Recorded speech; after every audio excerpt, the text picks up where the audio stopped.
Hi friends, welcome to today's video. I'm Jeanette with Vivo Vintage Designs.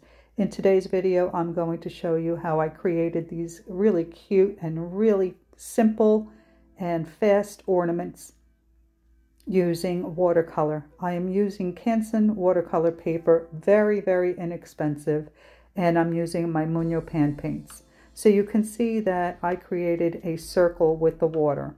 And now I am picking up a heavy consistency of the red that I selected, and I'm going around the edge of that circle, and I'm letting the watercolor paint bleed into the center of the circle.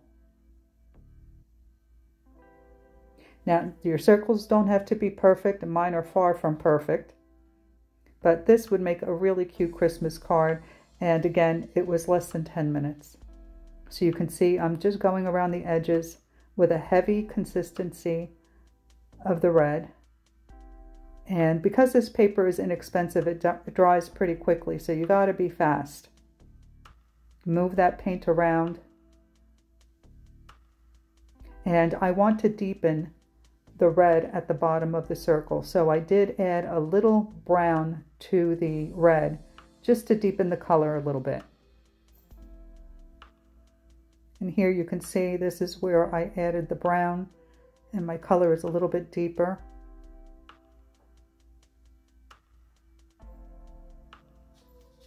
And I'm just moving that color around where I want it to be.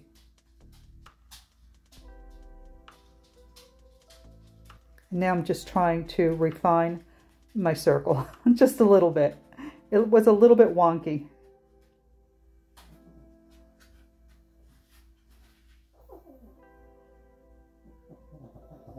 Now I'm going to create the blue ornament, but because the red is still wet, you have to be really careful. I did leave a white space in between the two ornaments.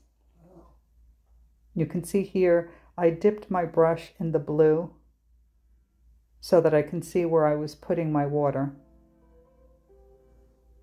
And now I'm just filling in the area, moving that water around to fill in my circle.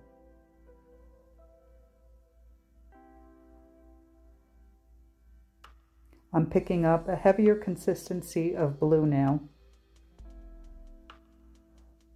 And I'm going to go very carefully around the edge of the red ornament. And again, if the water touches the red will bleed into your blue ornament. So you can see that I have a really thin white space in between.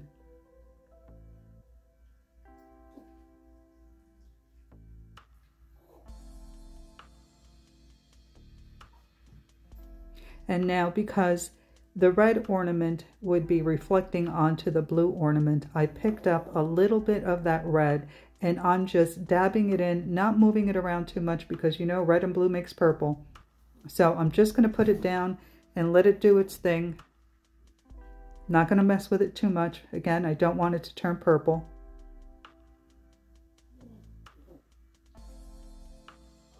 And I'm just going to go around the ornament and move the blue around and fill in the area a little bit more. Now I'm using a damp, clean brush to move it around without spreading it too far.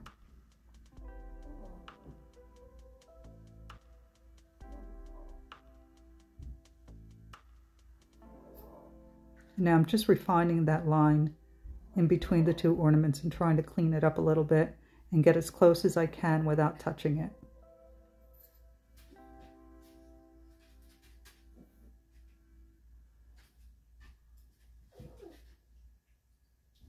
Now this Muño pan paint set does have a silver paint, and that's what I'm using to create the tops of the ornaments. So I'm just drawing a little square at the top of the ornament,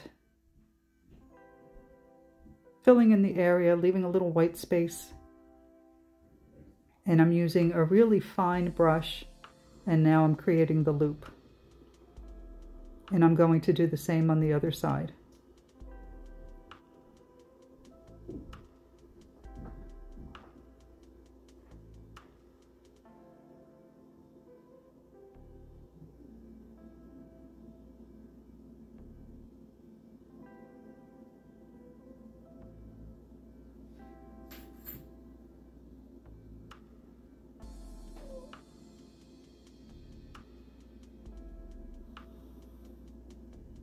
Now while that dries, I'm going to mix a little bit of burnt sienna and aquamarine to make my shade color. And that gives you like a really pretty bluish gray. Depends on how much blue or burnt sienna you put in there. But you can see now that I am wetting the area underneath the ornaments, and I'm making sure to go out a little bit further than I want my shadow to be. And with the tip of my brush, I'm dropping in that shadow mix, being careful not to touch the ornaments because I don't want the colors to bleed into the shadow. And now, because the red and blue ornament will be reflecting as well, while that is still wet underneath, the shadow is still wet, I'm going to drop a little bit of the blue underneath the blue ornament and a little bit of the red underneath the red ornament.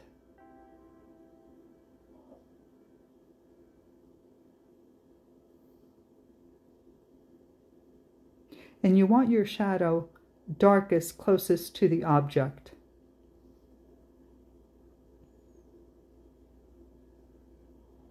And be careful when you're adding the color that your brush is not too wet because you will get blooms. So make sure to dab it off on your paper towel. Now I've taken a little bit of black and I'm just creating those little lines that you see on the caps of the ornaments very loosely and defining my little loops a little bit more, adding just a little bit of shadow, nothing crazy. And that is it. This took absolutely hardly any time, and I think it's adorable and would make a really cute card.